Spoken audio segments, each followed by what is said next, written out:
Hello, everybody. I'm George from Ireland. Thank you for coming back to my channel. I'm talking about Manston Airport in the United Kingdom, which is in Kent.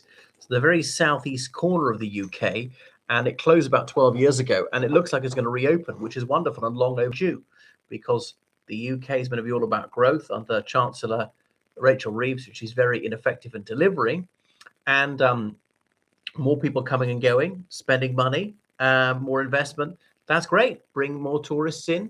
So take the pressure off Heathrow and Gatwick. I mean, Heathrow was at 99% capacity a few years ago. All flights banned to Russia, Ukraine, and Belarus in the Ukraine war, down to about 97% capacity. And then, like a week ago, actually had it quite easy. It was down to about 90% capacity because you couldn't fly to Gulf Arab countries or over that airspace. But it has crept back up because, like, Emirates is now operating about 50% of its flights now.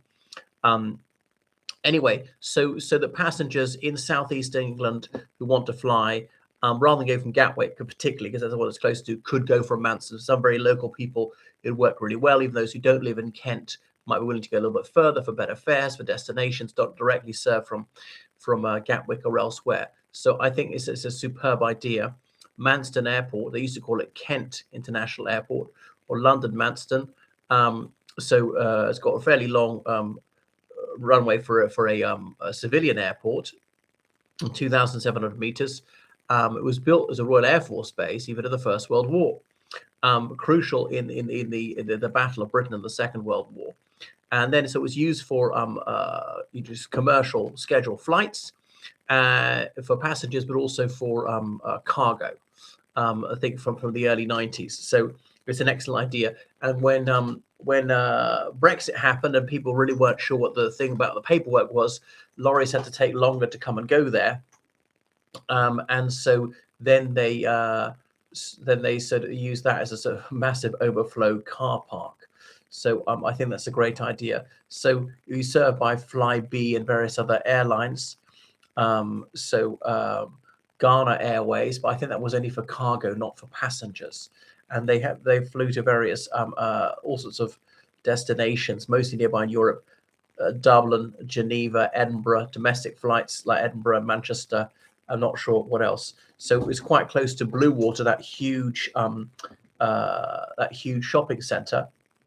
So a big boon to the local economy and just more convenient. People want to fly and so on. And Iran Air was even able to fly there way back in 2011 when relations were still good. So unfortunately, it closed down. Now let's reopen it. So, could be like fully operational in as little as 3 years. So what do you think?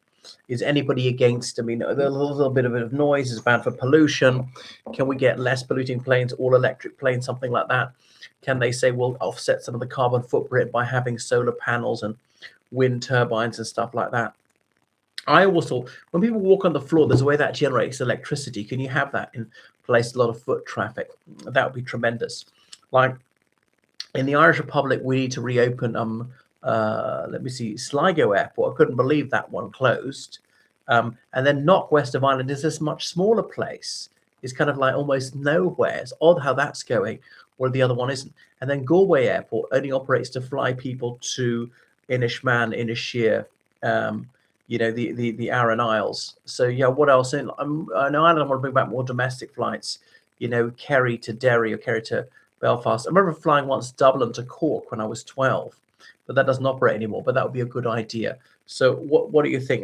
There've got to be more runways. Is the Heathrow third runway? I mean, I'm against in principle because Southeast England, well, that area is too crowded. It's not the road capacity. It's not the rail capacity. But I am a second runway. Gatwick is a superb idea. I would turn Luton into the hub, like a 4-runway airport, because low population density wouldn't annoy that many people on 24-hour flights. There's room to put in more road capacity, more rail capacity, and stop that stupid shuttle. Just invest the money in bringing the railway station right up to the airport and whatever. And so it's close enough to the centre of London, but not too close.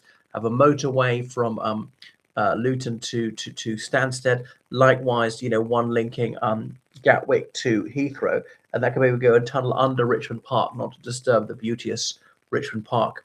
What else could be done? A Heathwick, an air link. Yeah, so Manston's a good idea. I mean, Manston, it can't be huge because it's the extreme corner of the United Kingdom. It only serves the locality, but as I say, it takes some of the traffic of other ones. And for smaller destinations like within Europe, that's great, and you can leave Gatwick for the really long haul stuff like that. And if you have to change planes to go from Manston to Gatwick, I wonder if there was a sort of direct bus service or direct rail link that would be really good. Also thinking about a motorway along the southern coast of England, and so on. The motorway M25 goes to the west of Heathrow, having going to the east of Heathrow. The trouble is, there's not very much room. A lot have to go underground. Is that too expensive? Over the reservoirs as not to, have to knock down buildings. On the other hand, people say it's way up high. It's annoying. I can see it's an eyesore, and plus the water means that it amplifies the sound, which we don't want to amp up that noise. So we've got lots of transport ideas that obviously they come at a cost, and they say Heathrow could bring in actually £100 billion to the economy of the United Kingdom. UK's economy is worth about £3 billion, so that's a lot. But that's probably the most optimistic projection. If there's a third runway, imagine the United Kingdom had a third runway for Heathrow and 24-hour flying. It's going something like 90 million passengers. So another runway bring up about 130 million. And imagine they flew 24 hours, not 16 hours a day.